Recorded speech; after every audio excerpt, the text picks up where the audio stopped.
Eu queria dizer que foi extremamente difícil preparar essa aula, porque, na verdade, eu queria ter dado a aula passada, né? E a aula passada, então, nós conversamos há umas 2 semanas atrás, eu e o Rogério, e eu achei bom porque é a área dele, de trabalho dele, né? A especialidade dele é a área de alimentação, engenheiro de alimentos. Eu só descobri o que era engenheiro de alimentos quando eu conheci o Rogério, né? E a gente vê como a engenharia, que antigamente era um curso só, né, Rogério? Ele se dividiu em tantos outros. E falava com o Adolfo ontem, né, que tem desde consertador de chuveiro, engenheiro elétrico, domador de golfinho, né, que é engenheiro ambiental, né, tem engenheiro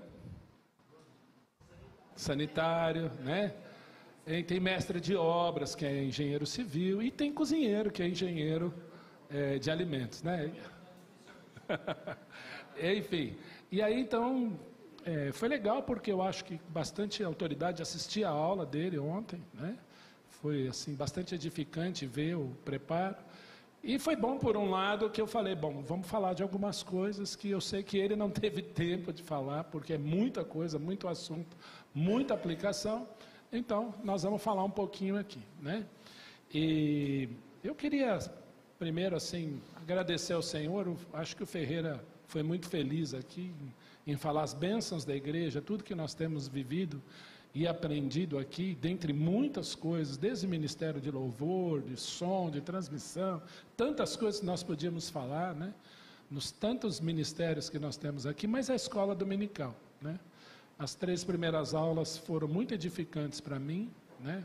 O grande eu sou, o Marcão Dumbra apresentando o Senhor Jesus como eu sou, como Deus eu sou de eternidade a eternidade.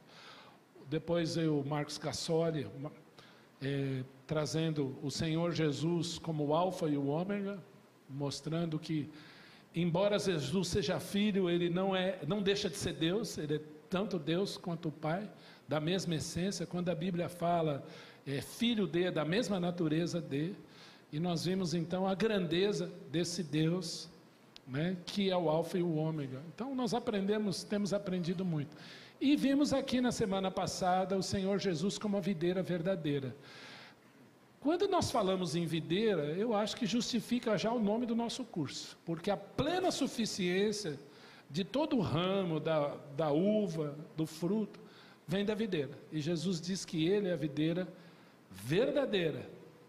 Nós vamos falar hoje à noite de Apocalipse 19. E dentre o Apocalipse 19 tem uma inserção de um dos textos de Apocalipse, que é a vindima. O que é a vindima? É a colheita das uvas podres, que o Senhor colocará lá no Armagedon. Então, se Jesus é a videira verdadeira, nós vimos na semana passada, logo existe a videira falsa, né?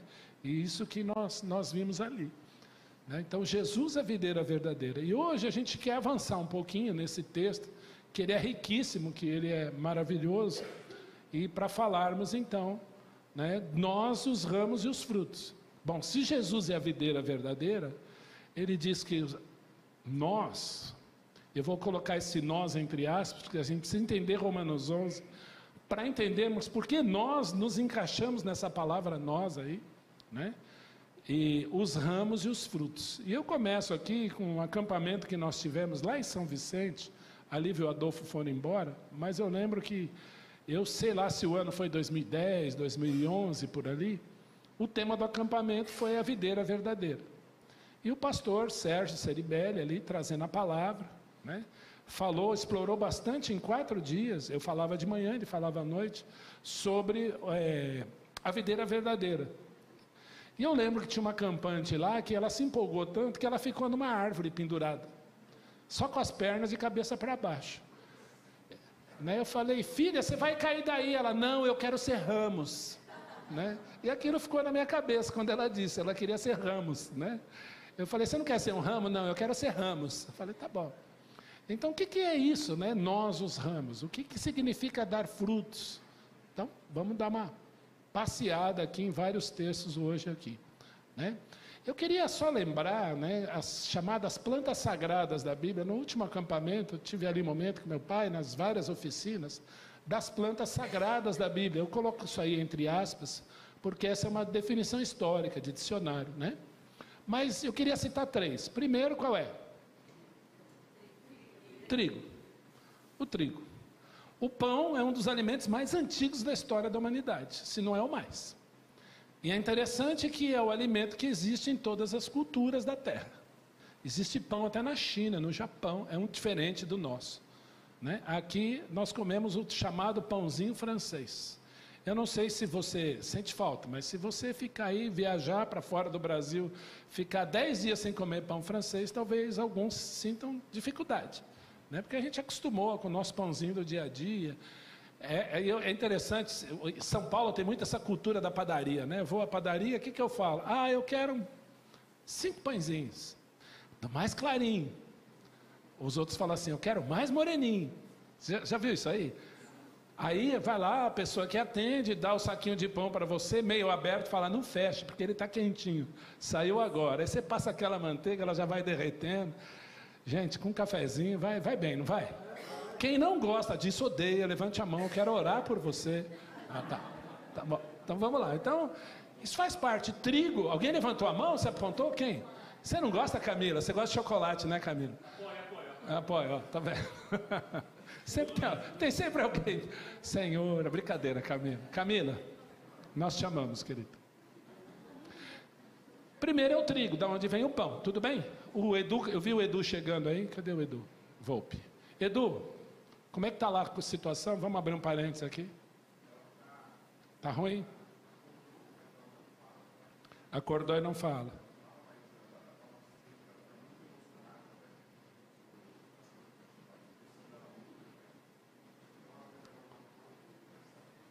Eu sempre esqueço o nome da mãe da Dalva, Edu, você me desculpa. Diva, dona Diva. Vamos orar por ela, gente? Agora a gente continua. Pai querido, diante de Ti está a vida da dona Diva. Nós lembramos da Mônica, da Dalva, os demais familiares. O Edu que está aqui com Pedro. Nós rogamos, Senhor, a Tua paz sobre a vida deles nesse momento difícil. Mas que o Senhor esteja ali naquele leito de enfermidade, cuidando da Tua filha. Oramos em nome de Jesus. Amém, Senhor. Amém. Edu, aproveitar que os seus conhecimentos, é com qualquer trigo que você faz uma boa pizza? Não? Por que não? Precisa ser um trigo. Tá vendo? Então tem que ter a proteína certa, né? Então, trigo é bem antigo, né? E tem que ser bom. O segundo é qual é? O azeite, né? Então, eu não sei, a Camila, a exceção da Camila, mas talvez aqui alguns gostem de pegar um pãozinho e passar no azeite. Assim. Você gosta, né, Ricardo? Bastante. O azeite é antigo? Gente, é um dos alimentos mais antigos do planeta.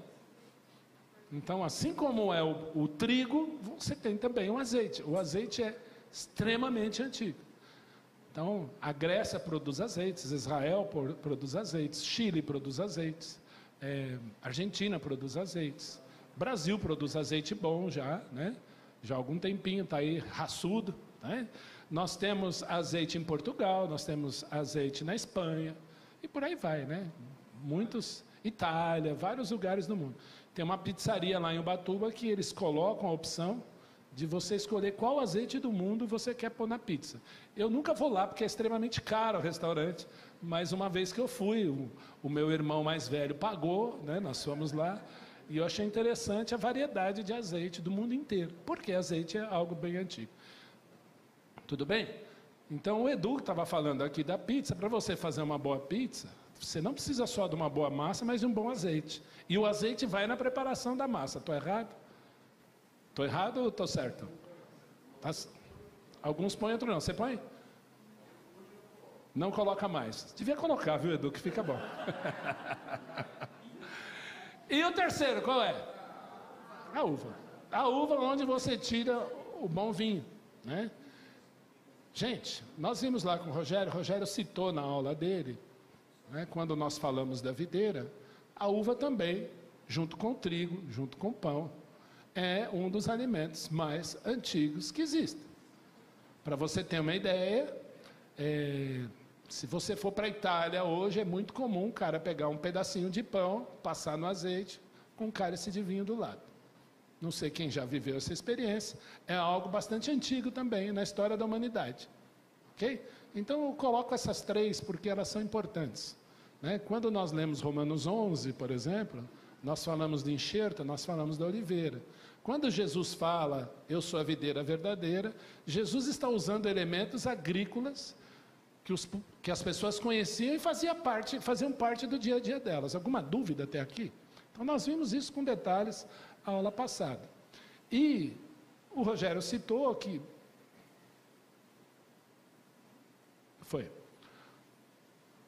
a descoberta arqueológica mais antiga sobre vinho está onde? Quem assistiu a aula do Rogério sabe. Presta atenção. A descoberta arqueológica de uma vinícola mais antiga do planeta está onde? Em que lugar do planeta? Ele citou aqui a aula dele. Quem não veio na aula do Rogério, domingo passado, levanta a mão. Vocês estão perdoados. Não é Israel. Aonde? Armênia. É bem aqui, ó, no pé do Monte Ararat. O que aconteceu aqui? Rogério citou na aula dele. Noé saiu da arca em algum lugar desse monte nevado aí, que tem mais de 5.000 metros de altitude. A arca ancorou ali e Noé plantou uma vinha. Pouco tempo depois, Noé estava cercando frango, né? Estava felizão, porque ele então fez o vinho. Então a descoberta arqueológica mais antiga do planeta, essas ruínas aqui, ó, estão ao pé do Monte Ararat. Coincidência? Para a gente pensar. E aqui eu fiquei lembrando, por que a gente sabe isso, a gente estudou isso? Primeiro, eu não sou um expert igual o Rogério é, mas eu sou um curioso, eu gosto da leitura. E há mais ou menos uns 2 anos atrás, um irmão em Cristo, muito precioso, que a gente ama bastante, me presenteou com um curso. Então eu fui estudar isso aí, né? Então era muito interessante essa parte de conhecer como que essa questão da uva, do vinho funciona. Eu fiquei pensando, será que o irmão acha que eu tenho algum problema nessa área? Mas eu percebi depois, durante o curso, que ele quis abençoar a minha vida, porque as conexões bíblicas são muito grandes. E é muito bonito a gente estudar esse assunto. Tá bom? Então vamos para frente. Quando a gente fala em uvas de vinho no mundo, vocês estão vendo o pontilhado aqui? Você tem aqui o hemisfério norte, ali, ó, no quadrado de cima, no retângulo de cima, e o hemisfério sul aqui embaixo. Todos esses, tanto no hemisfério norte como no sul, esse quadrante aí, esse cercado aí, são onde as melhores uvas para vinho são produzidas no mundo. Então vamos pegar o hemisfério norte. Está lá, ó, Califórnia, tá vendo? United States aqui, ó. Califórnia, né? Tem bastante coisa, um pouco do Canadá. Olha a Europa, praticamente toda a Europa. Aí você tem um pouco do Oriente Médio, até na China, gente, tem uva boa para vinho. O dia que o chinês começar a produzir vinho bom, eu me preocupo, né? Porque a concorrência sabe como vai ser. E no hemisfério sul, né? Olha aqui, ó. Olha o Chile aqui, ó. Toda essa área aqui. Olha aqui a Argentina, Uruguai e o Brasil. Como eu estava falando com o Ricardo, sangue, suor e lágrimas. O Brasil produz aqui assim, ó. Com muito trabalho, com dupla poda, para fazer a colheita no inverno e assim por diante. Tem coisa boa? Tem, mas a gente vai ver que os outros países são privilegiados naturalmente, o Brasil não. É raçudo do trabalho aqui. Bom, vamos passar para frente. Então, dá uma olhadinha aqui. O Senhor Jesus falou disso, né? Eu sou a videira verdadeira, vós os ramos.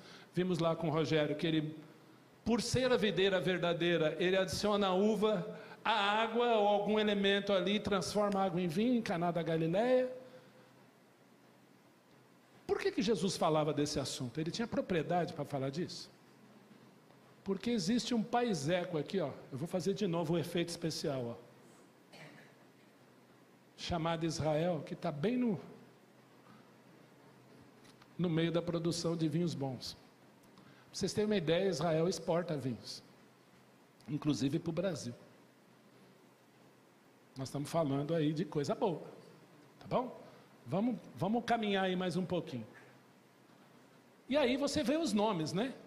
Quem aprecia aí, mas pastor, por que você está falando disso? É propaganda? Não, gente. Nós vamos viajar um pouquinho na história para entrar no assunto. Olha os nomes: Cabernet, Pinot Noir, Carmener, Merlot, Bordeaux, Malbec. Todos esses nomes aí, a exceção do último, são de que origem? De qual país? França. Por que esses nomes são franceses? E aqui tem uma curiosidade. Um certo rei, uma vez, conquistou a Europa e disse assim: está proibido plantar vinho. Está proibido. O vinho é a bebida do diabo. Os portugueses, que vocês acham que às vezes são burros, e não são, são inteligentíssimos. Para quem não sabe, a uva é uma trepadeira. Ela vai, por isso que eles põem aqueles suportes, elas vão embora. Os portugueses começaram a plantar as uvas escondido nas árvores. Tudo bem que na hora da colheita eles pegavam escadas enormes, alguns caíam e morriam. Mas eles salvaguardaram ali. Mas os monges franceses começaram a guardar as melhores uvas. Foram eles que inventaram a técnica de envasamento em garrafa. Porque eram feitos em tonéis de argila, ele não durava muito, mas em garrafa durava. Então, quando estivemos lá no Chile, a pessoa lá falou: olha, um bom vinho pode durar dentro da garrafa 70, 80 anos, às vezes até mais. Tudo bem? Para a gente entender aqui. Por isso esses nomes franceses. E por 300 anos eles fizeram isso. Então, quando você for a um restaurante e tal, a pessoa pede lá o vinho, o maître vai lá, se ele for experimentado, ele vai dar aquele no copo para a pessoa experimentar ou cheirar, né? Aí, se tiver bom, ele serve primeiro as mulheres, depois as outras pessoas. Se houver um ministro religioso na mesa, ele tem que ser o primeiro a ser servido. Sabe por quê? Homenagem aos monges franceses. Eu gosto muito dessa parte. Bom, e tem uma uva italiana chamada Sangiovese, tem outras. E no Brasil? O Brasil é um país tropical, chove, é um clima temperado, né? Então, as uvas são ótimas para sucos e alguns espumantes. Lá, feliz ano novo, aquela coisa toda. Tá bom? Vamos lá. Vamos caminhar. Acho que eu errei aqui. Aí eu voltei. O Senhor Jesus sabia o que estava falando. Ele conhecia isso. Ele via isso. A Bíblia fala em lagar, não fala em lagar? Eu conheci lá em Israel um lagar. É um tanque enorme. E aí o nosso guia lá, o Eli, ele explicou que a primeira coisa que na hora que eles jogam as uvas lá, eles soltam as crianças. E as crianças brincam, pulam, lutam, dão risada ali no lagar, ficam felizes ali. A hora que começa, elas já estão todas sujas. Ai, quero fazer xixi. Aí tem que tirar correndo, né? Aí põe os homens para, depois com o pé bem lavado, pisar o lagar. O costume de queijo e vinho, né, segundo alguns, vem do pé da pessoa que pisa o lagar. Eu não sei se isso é verdade ou se é uma lenda, mas vamos lá. O Rogério falou na aula dele de enxerto, daquele texano, esqueci o nome, Rogério, me ajude a lembrar. Bolson, né? Então ele salvou a lavoura por causa de uma praga chamada pulgão, que devastou a Europa. Então ele era um texano, especialista em vinho, gostava, embora o Texas esteja fora daquele cinturão do vinho, ele gostava muito. E ele reinventou, redescobriu a técnica do enxerto. Então ele pegou todas aquelas uvas francesas, aqueles nomes lá que vocês viram ali, entre muitas outras, e inventou a técnica do enxerto. Como que funciona o enxerto? Pega-se a uva boa e enxerta onde? Naquele galho que não é tão bom. E aí ela vai produzir a uva boa. Presta atenção. Pega a uva boa, a semente boa, e enxerta que não é na tão boa. Guarde isso. Vocês entenderam? Vou repetir mais uma vez para ficar firme. Pega a uva boa e enxerta na que não é tão boa. Então esses galinhos são enxertos prontos para ser enxertado. Isso vai para a Europa. Hoje em dia há muita troca, né? Tem muito enxerto feito no Brasil. Tudo bem? Entenderam? Isso é caro, viu, gente? Olha o enxerto aqui como funciona. Então, essa aqui é uma plantinha que não pertence a esse tronco aqui, e ela é enxertada aqui. E aí, então, vamos começar aqui a nossa leitura bíblica. Romanos capítulo 11, a partir do verso 11, diz assim: Pergunto, pois, vocês enxergam bem daí? Quem quiser acompanhar na própria Bíblia, tá bom? Pergunto, pois, porventura tropeçaram para que caíssem? De modo nenhum. Mas pela sua transgressão veio a salvação aos gentios, para pô-los em ciúmes. O apóstolo Paulo aqui, inspirado pelo Espírito Santo de Deus, está falando de quem? Presta atenção no contexto. É Israel, não é? Alguma dúvida? Por quê? Está falando que os gentios foram salvos por causa da transgressão deles. E a salvação dos gentios aconteceu para que eles tivessem o quê? Ciúmes. A palavra é emulação. Você já pregou o evangelho para um judeu? Quem já pregou o evangelho para um judeu? Qual é a reação deles? Natural. Primeiro é rejeição. E a outra? Você começa a explicar a Bíblia para ele. Qual a pergunta que ele faz? Como é que você sabe isso? Mas você sabe mais que eu, e esse livro não é seu. Eles reagem desse jeito. Eu já contei aqui muitas histórias, a gente tem muita história para contar. Porque eles têm ciúmes da palavra. Presta atenção, eles tropeçaram para que caíssem. Qual é a resposta? De modo nenhum, mas pela transgressão deles, veio a salvação aos gentios para pô-los em ciúmes. Ora, se a transgressão de Israel, deles, redundou em riqueza para o mundo, a salvação para nós, e o seu abatimento está em riqueza para os gentios, quanto mais a sua plenitude. Se Israel derrubado, incrédulo, duro, abatido, trouxe riqueza para o mundo e salvação para mim, tentem imaginar Israel na sua plenitude. Essa é a argumentação de Paulo. Será que Paulo estava delirando aqui? Está na Bíblia, gente.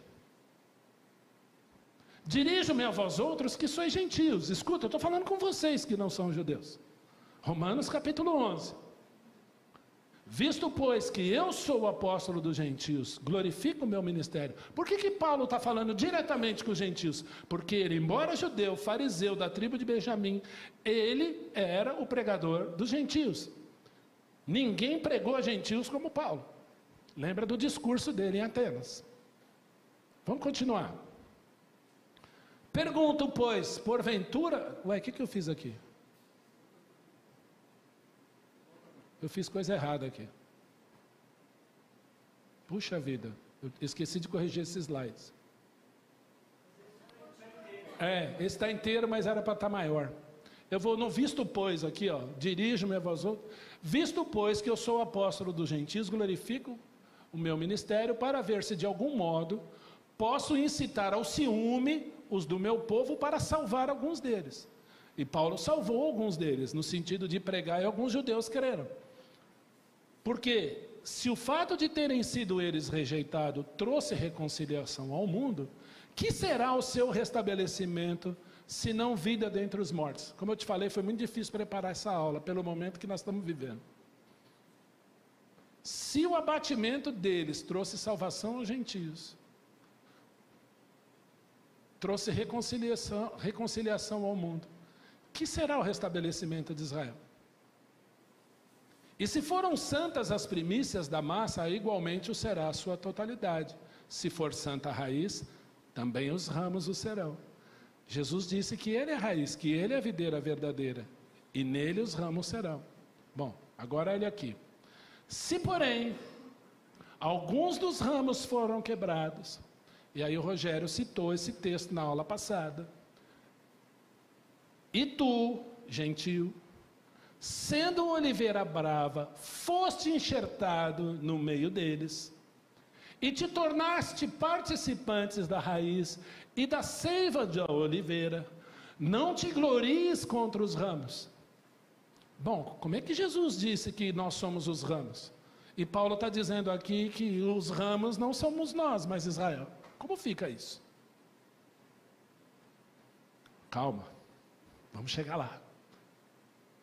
Sabe que não és tu que sustentas a raiz, mas a raiz a ti.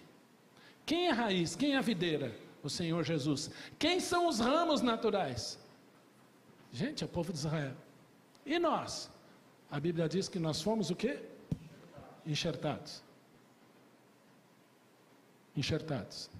Nós, oliveira brava, fomos enxertados. Dirás, pois, alguns ramos foram quebrados, para que eu fosse enxertado. Então, no sistema de enxerto, o que eles fazem com aquele tronquinho? Eles podam, eles tiram todos os raminhos ali, fazem um buraquinho, enxertam a plantinha, para que ela nasça. Então, a uva boa foi enxertada na ruim, para que produzisse uva boa. Bem, pela sua incredulidade foram quebrados. Tu, porém, mediante a fé estás firme, não te ensoberbeças, mas teme. Porque se Deus não poupou aos ramos naturais, também não te poupará. Considerai, pois, a bondade e a severidade de Deus para os que caíram. Severidade, mas para contigo a bondade de Deus. Se nela permaneceres, de outra sorte, tu serás cortado. Eles também, se não permanecerem na incredulidade, serão enxertados, pois Deus é poderoso para os enxertar de novo. Eu não consigo arrancar essa página da minha Bíblia, vocês me desculpem. Espero que você esteja me entendendo. Eu já vou fazer um resumão aqui. Pois se fosse cortado daqui por natureza era oliveira brava, e contra a natureza enxertado em boa oliveira, quanto mais não são, ou não serão enxertados na sua própria oliveira, aqueles que são ramos naturais. O que a gente pode entender desse texto? Quem é a raiz? Quem é a videira verdadeira? Vimos a aula passada. O Senhor Jesus. Ele é a videira ferida para gerar os seus ramos. A videira, se ela não for ferida aberta, ela não dá ramo. Então, ela é enterrada, ela começa a dar, aquele tronco retorcido começa a dar os seus ramos. Ele, Jesus, é essa videira verdadeira. Ele é e dá a sua seiva aos ramos. O que é a seiva, Rogério? É um alimento. Ele é uma espécie de um líquido, não é isso? Então, ele tem nutrientes, açúcar, entre outras coisas. Então, ele vai lá e ele alimenta o ramo. Da onde vem a seiva? Da videira. Jesus é aquele que alimenta os ramos. Quem são os ramos naturais? Nós vimos no texto de Romanos 11. É Israel. Bom, mas Israel rejeitou. Os não naturais são os gentios. Somos um enxerto contra a natureza. Como é que se faz a uva boa? Enxerta-se a boa. Eu falei 3 vezes. Vamos lá. Enxerta-se a boa. Mas o que aconteceu aqui? A ruim foi enxertada na boa. Quem era ruim?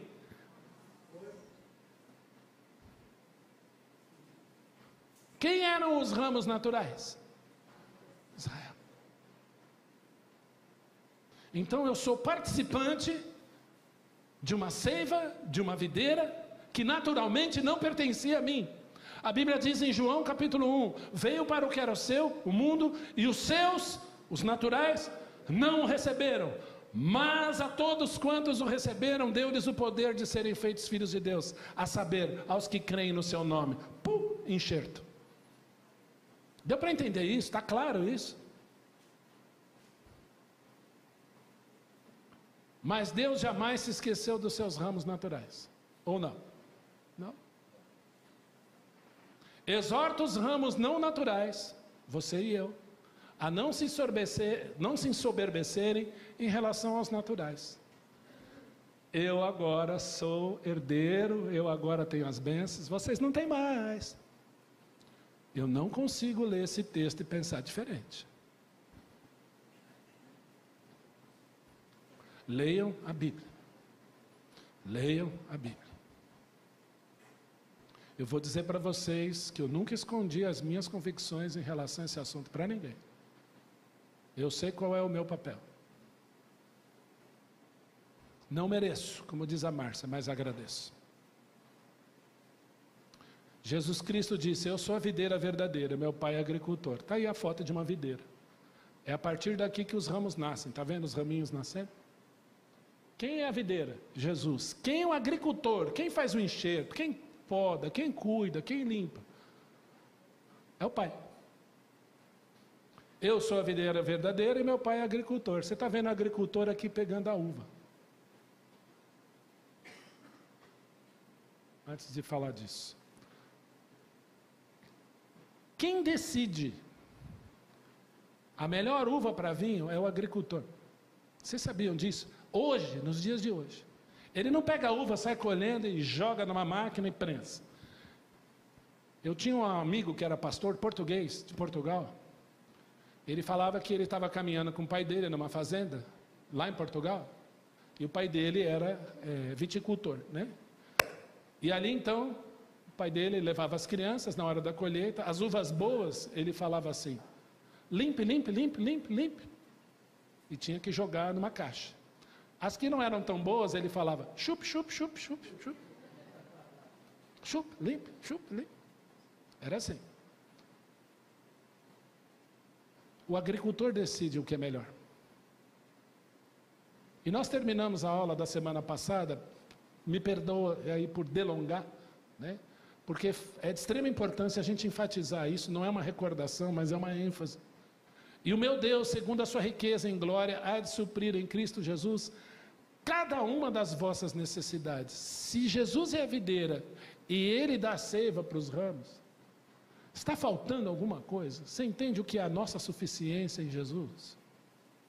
A nossa suficiência em Jesus depende de estarmos na videira, e nós já estamos enxertados, embora não sejamos ramos naturais, e participamos da seiva e das virtudes da videira. Como eu disse lá, quem decide qual uva é boa para se fazer o melhor vinho é o Pai, é o agricultor. E aí nós vamos para o nosso texto. Alguém está com o microfone aí? Alguém quer ler? Pode ler aí, pode ler. Todo ramo. Eu sou a videira verdadeira, meu pai é agricultor. Nós já lemos, agora o 2. Agora está funcionando. Então eu leio aqui. Todo ramo que estando em mim não der fruto, ele o corta. E todo o que dá fruto, limpa, para que produza mais fruto ainda. Vai lá. Vós, Leandro.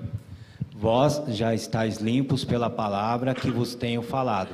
Permanecei em mim e eu permanecerei em vós. Como não pode o ramo produzir fruto de si mesmo, se não permanecer na videira, assim nem vós o podeis dar, se não permanecerdes em mim. Eu sou a videira, vós os ramos. Quem permanece em mim e eu neles, esse dá muito fruto, porque sem mim nada podeis fazer. O ramo pode dar fruto por si mesmo? Não. Ele tem que permanecer da videira. Mas eu não sou ramo natural. Fui enxertado. Agora eu posso dar fruto. Porque eu também agora participo dessa videira. O que é a igreja, gente? A igreja embrionária, Atos 2, ela era 100% judaica. Depois Cornélio se converte. Paulo começa a pregar para o mundo gentílico. Agora dos dois ele faz uma árvore só, um tronco só, um corpo só. É isso. E Jesus Cristo disse algo interessante aqui. Vocês já estão limpos pela palavra que eu tenho falado. O meu Pai é aquele que limpa e é aquele que corta. Qual é o objetivo? Para que faça o quê? Pode falar alto, Mari. Para que produza mais fruto. Ninguém gosta dessa parte, mas meu Pai limpa, ele corta, a poda, e o Rogério citou aqui aquela árvore de cacau que ele viu lá, eu não sei que deve ter sido na Bahia, que ele viu lá uma árvore bonita, um cacaueiro, sei lá o nome, cacaueiro bonito. Olha que legal, nós vamos fazer poda agora. Não, mas a árvore está bonita. Não, mas vamos fazer poda. E não podava assim, né, quebrando galinha. Era serrote, tirava galhos grandes. Para quê? Para que produza mais cacau ainda. Não sei se vocês repararam aí, né, isso existe. Nós fizemos o jardim, tira as pragas. Para quê? Para que a planta cresça. Fala, Silvio. Meu pai o limpa e corta para que nós damos frutos de qualidade, né? Bons frutos. E em abundância. Não são poucos. A gente gosta disso?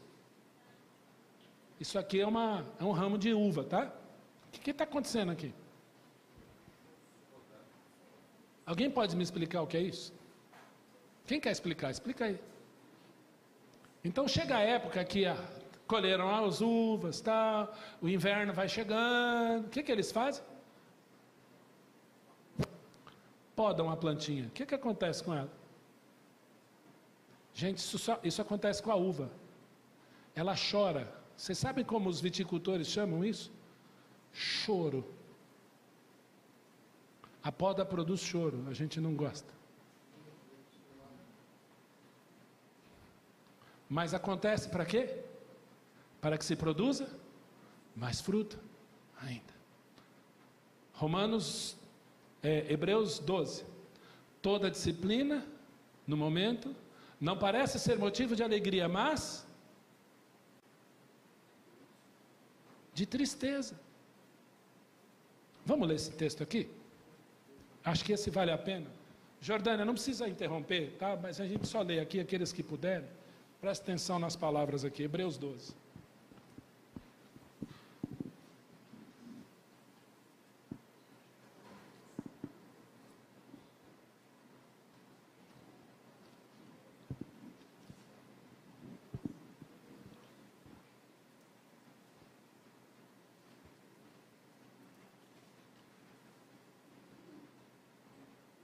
Deixa eu só achar o versículo aqui, quem puder me ajudar. É Hebreus 12, 11.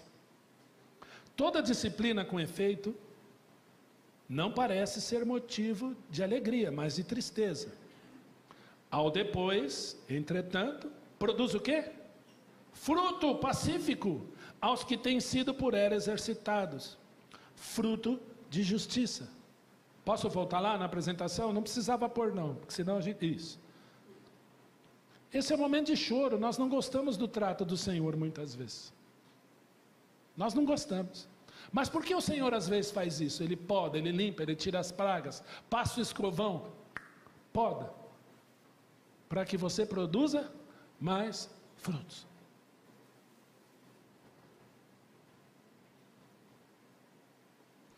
Eu tenho aqui um mapa, né? Isso aqui é no hemisfério norte, tá? Quando que acontece a poda? Aqui, ó, entre fevereiro, março, fim do inverno, poda. Aí tem aquilo que nós chamamos de abrolhamento, as plantinhas começam a aparecer. Depois, entre maio e junho, pleno verão, começo do verão, floração. Depois, pintor, isso aqui é de Portugal, a uva começa a ganhar cor, por isso que tem esse nome. Depois, entre setembro e outubro, já quase no começo do inverno, né, Ricardo? Quase no começo do inverno, tem a vindima. O que é a vindima? A colheita. Depois, a queda da flor. Esse é o ciclo vegetativo da videira. É assim que funciona. O Senhor Jesus usa dessa ilustração para dizer o seguinte, que ele poda para que produza mais frutos ainda. Eu gosto muito dessa foto, porque fui eu que bati lá no Chile, na fazenda da Catalina, do pai dela. Está aí a uvinha verde, né? Pronta para ser colhida. Isso aqui é uva para espumante, tá? Ela estava me contando lá. Por que existe a poda? Gente, imagina um cacho assim. Isso é uva, não é jabuticaba não, viu gente? É uva. Então ele poda, limpa, tem o choro. Naquele ciclo vegetativo, depois do choro, tem a floração. Depois, começa a vir os cachos. E aí vem a vindima, vem a colheita. Está prontinha para ser colhida. Por isso que o Senhor Jesus faz isso com a gente, para que nós possamos dar frutos. Todo ramo que estando em mim não der fruto, ele o corta, e todo o que dá fruto, limpa, para que produza mais fruto ainda. E presta atenção, vocês já estão limpos pelas palavras que eu vos tenho falado. O que nos limpa se não é a palavra? Olha como é importante estarmos aqui, aprendermos a palavra do Senhor. Permanecer em mim, eu permanecerei em vós. Como não pode o ramo produzir fruto de si mesmo, se não permanecer na videira? Por isso que aquele que acha que ele é alguma coisa, o Senhor diz que é madeira, feno e palha, só serve para ser queimado. Porque nós não vamos dar frutos se não for no Senhor Jesus. O nosso fruto pessoal, egoísta, não interessa para Ele, mas só aquilo que é para a glória dEle, para a glória da videira. Viu quantas almas eu salvei? Você não salvou nenhuma. Infeliz. Você prega e deixa o Senhor Jesus fazer o resto.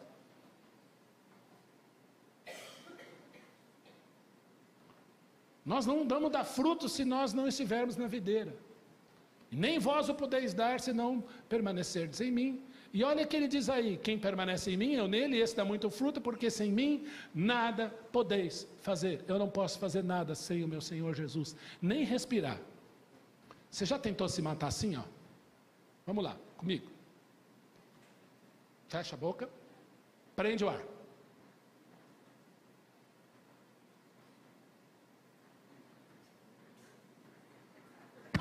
Você não aguenta. Você não vai conseguir fazer isso. Sabe por quê? Porque nós dependemos dele, até para respirar.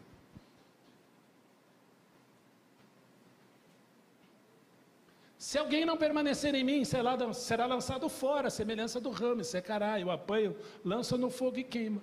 São frutos que não prestam. O agricultor decide qual fruto é bom e qual não é. Aquilo que é para a glória da videira vai se transformar em bom vinho, aquilo que não é, queima. Se permanecerdes em mim e as minhas palavras em vós, pedireis o que quiser e vos será feito. Crentes oram pouco, podiam orar mais. Nisso é glorificado meu Pai, em que deis muito fruto. A glória do Pai, presta atenção, vimos semana passada, estou repetindo aqui. A glória do Pai é que você dê muito fruto, não é pouco. Vou repetir, a glória do Pai é que deis muito fruto, e assim vos tornareis meus discípulos. Como o Pai me amou, também eu vos amei, permanecei no meu amor. Se guardares os meus mandamentos, permanecereis no meu amor, assim como também eu tenho guardado os mandamentos de meu Pai, e no seu amor permaneço. Como é forte isso. Tenho-vos dito essas coisas para que meu gozo esteja em vós, e o vosso gozo, a vossa alegria, vosso prazer, seja completo. A nossa suficiência em Cristo. O meu mandamento é este, que vos ameis uns aos outros, assim como eu vos amei. Ninguém tem maior amor do que esse, de dar alguém a própria vida em favor de seus amigos. Vós sois meus amigos, se fazeis o que eu vos mando. Eu ouvi essa pergunta num culto no domingo passado, e eu quero repetir aqui as palavras do pastor. Quem aqui já teve alguma decepção, alguma tristeza dentro da igreja? Levante a mão. Pode levantar a mão. O pastor está com a mão levantada. Vocês conhecem o melhor lugar para exercitar amor? Aqui. O melhor lugar para se exercitar amor é dentro da igreja. A começar por você, né, pastor? Todos nós. O Senhor Jesus disse que o mandamento dele é que nós amemos uns aos outros. E ele prova o seu amor por dar a vida. Pelos seus amigos, pelos ramos naturais, que o crucificaram dias depois. Nós vimos na aula passada que o Senhor Jesus falou essas palavras pouco tempo antes de morrer.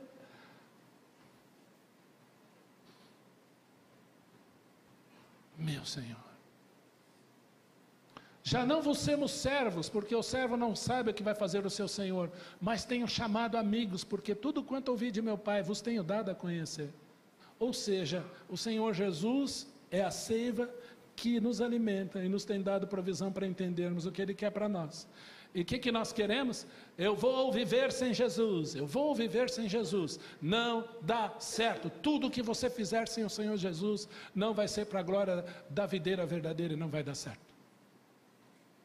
Você quer pedalar, pedala para Jesus. Você quer dirigir, dirija para Jesus. Pastor, misericórdia, tem que ser assim, base de oração. Vai cozinhar para Jesus, vai lavar a louça para Jesus. O Jairo falou da aula passada lá, aquela tarefa diária de lavar a louça. Faça para Jesus, faça cantando feliz. Que segurança sou de Jesus. Ou pode cantar aquela outra. Meu coração era sujo, mas Cristo aqui já entrou. Olha, o prato está limpo, é assim que Jesus fez comigo. É isso, tem que ser tudo com Ele. Não fostes vós que me escolhestes a mim, pelo contrário, eu vos escolhi a vós outros e vos designei para que vades e deis frutos. A escolha do Senhor Jesus sempre tem um propósito, é para ir dar fruto, e o vosso fruto permaneça, a fim de que tudo quanto pedirdes a meu Pai em meu nome, Ele vô-lo conceda. Isto vos mando, que vos ameis uns aos outros, mais uma vez. Se o mundo vos odeia, sabei que primeiro do que a vós outros me odiou a mim. Quando o Senhor Jesus falou essas palavras, não tinha Atos 2. Olha o contexto disso. Lembra, você foi enxertado.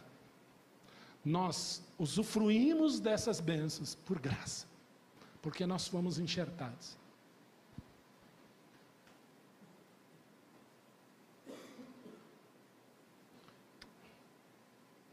Se vós fosseis do mundo, o mundo amaria o que era seu.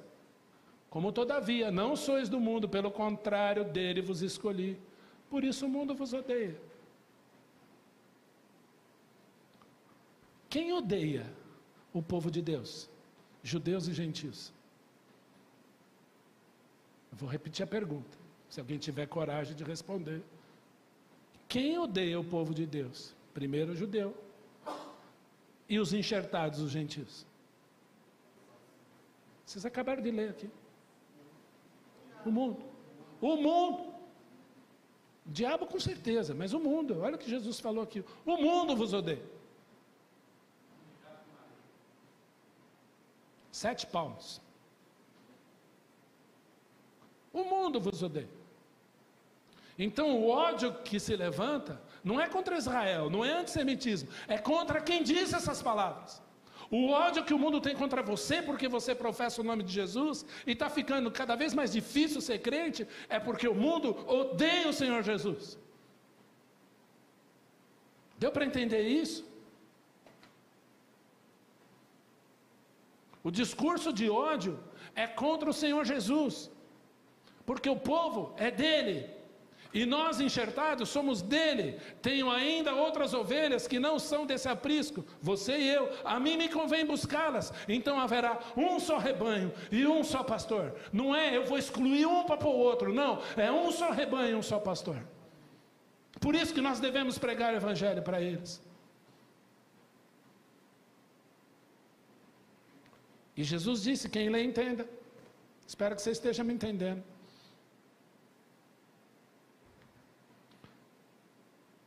Tudo isto, porém, vos farão por causa do meu nome, porquanto não conhece aquele que me enviou. Se eu não viera, nem lhes houvera falado, o pecado não teriam, mas agora não tem desculpa do seu pecado. Quem me odeia, odeia também a meu Pai. Interessante que o povo para quem Jesus veio, o crucificou. Mas o Senhor Jesus não deixou de amá-los. Jesus chora sobre a cidade. E nós que não éramos povo, alcançamos misericórdia. Enxerto. A ruim na boa. Meu Deus, quanta graça. Então não vamos nos gloriar, mas vamos orar, vamos amar, vamos pregar. Está terminando o texto aí. Se eu não tivesse feito entre eles tais obras, qual nenhum outro fez, pecado não teriam. Mas agora, não somente eles têm visto, mas também têm odiado tanto a mim quanto a meu Pai. O povo para quem ele veio, odeia ele, o Pai, e o matam. Isto, porém, é para que se cumpra a palavra escrita na lei. Odiaram-me sem motivo.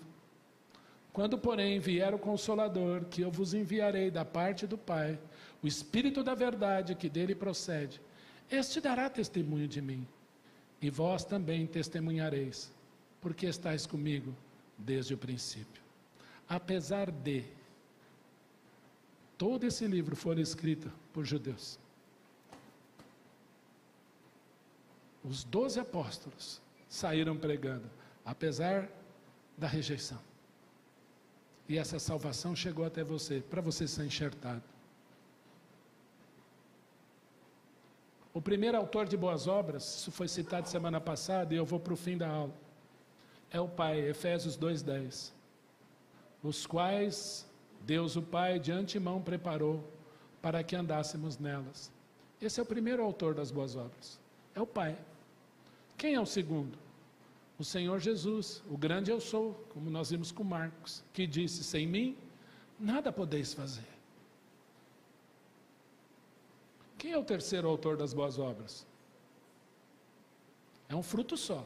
Mas o fruto do Espírito não é os frutos do Espírito são, é um só. O fruto do Espírito é. Qual é o primeiro? E a palavra é ágape. Agape.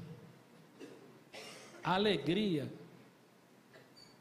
Vamos cantar alegremente um hino 237. Gente, eu tenho vontade de morrer. Parece que morreu a mãe do Lutero. Crente tem que ser alegre. Não é baderna no culto, não. Eu fui num culto que teve até trenzinho. Tudo bem. Respeito. Mas tem que ser alegre, né? Que alegria. Ele me dá alegria. Ele me dá segurança. Alegria. Não importa a circunstância. Paz. Fruto do Espírito é paz. Paz. Essa palavra é difícil no dia de hoje. Paz. Não fale comigo, hein? Hoje eu não estou muito bem. Paz. Depois, paciência. Longanimidade. Eu lembro de um vídeo, a mulher lavando a louça, né? Hoje eu quero falar sobre um dos gomos do fruto do Espírito. A paciência. João Vitor, para de fazer barulho. Ela perde a cabeça, né? Então, longanimidade. A gente precisa ter longânimo. E eu brinco, né? Toda criança que tem 2 nomes, a gente já fica para trás. João Vitor, né? Davi Luiz. Davi do quê, Edi? Davi o quê? É Davi o quê? Não, seu filho tem 2 nomes? Não. Não, é. Não, eu estou falando, criança que tem 2 nomes, eu já... Não. É assim, João Vitor, Pedro Miguel, Paulo Vitor. Gente, Paulo Vitor. Eu brinco com o Paulinho, eu fico imaginando assim, né? Ele criança, Paulo Vitor, né? Devia pegar, né, Paulinho? Você devia ser muito tranquilo, né, irmão? É isso aí. Paz, longanimidade, benignidade e bondade. Qual a diferença? Quem arrisca? Parece que são a mesma coisa. Alguns põem a mesma coisa, mas não é. Qual que é a diferença de benignidade e bondade? O que é uma pessoa bondosa?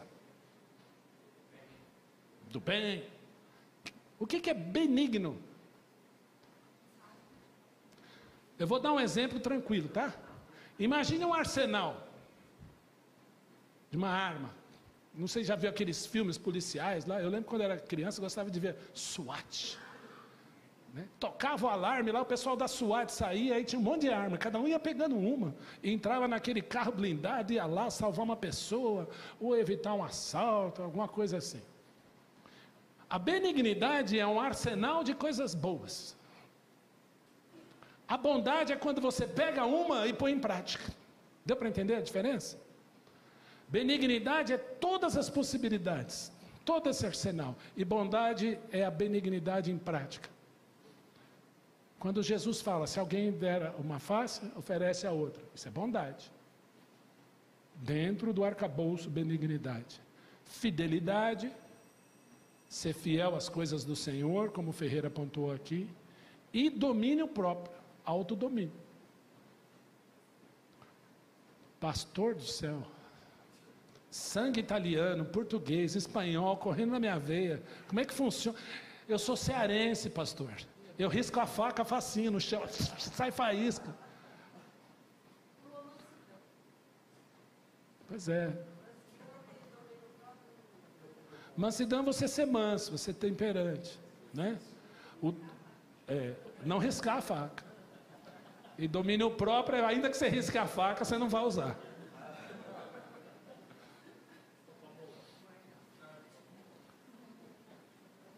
Deus preparou as boas obras para que nós andássemos nelas.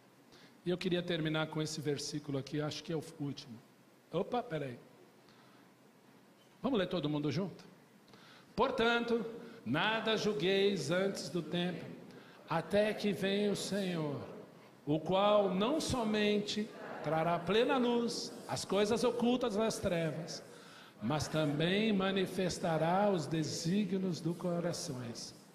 E então cada um receberá o seu louvor da parte de Deus. Se Ele é a videira, se Ele é a seiva, se Ele me alimenta, se Ele me enxertou, agora eu sou ramo, agora Ele me permite dar frutos. Quem sou eu para receber um dia louvor da parte de Deus? Ouvir dele, muito bom, servo bom e fiel. Quem sou eu? Eu lembro do exemplo do Dia dos Pais, né? Então é dia dos pais, a criança está doida para dar um presente para o pai, foi lá na loja, escolheu um tênis, que o pai gosta de fazer caminhada, né? Comprou aquele tênis, mandou embrulhar, isso era uma quinta-feira, e está pronto, já estou dando em direto para os meus filhos que estão aqui, né? Segunda semana de agosto, tem aquele tênis bonito, e aí então a criança chega e fala assim, é hoje? Não, hoje é sexta-feira. Aí ela fica ansiosa, é hoje? Não, hoje é sábado. Domingo de manhã, o pai quer dormir até pelo menos às 8 horas, mas às 5 da manhã aquela criança acorda, joga a caixa na cabeça do pai, o pai abre, vê aquele tênis bonito que ele tanto queria, e ele diz assim, grande porcaria, dei um presente para mim mesmo, porque eu pago as contas dessa casa, eu faço tudo, aí vem essa criança me acordar às 5 da manhã para dar um presente, eu dei um presente para mim mesmo. Isso é pai? Não. O pai sabe de tudo isso, ele provê o lar, ele cuida, ele deu sustento, mas ele se alegra com o filho. É isso que o Senhor Jesus quer fazer com você. Quando você der frutos, ele provisiona tudo. E o fruto é para a glória dele, e um dia ele vai falar, obrigado, muito bom. Então deseje ser um ramo frutífero. Eu queria terminar essa aula diferente. Eu já escutei amém maranata, boa macarronada, hoje eu botei aqui uma salada de fruta cremosa, né? Então, boa sobremesa para você. E tinha mais um, Jordânia? Não? Eram assim, né? Deseje dar frutos. Deseje dar frutos. Tá bom? Que Deus abençoe a sua vida, seu domingo. Não, era esse mesmo, né, Jordânia? Desculpa. Deseje ser um ramo frutífero.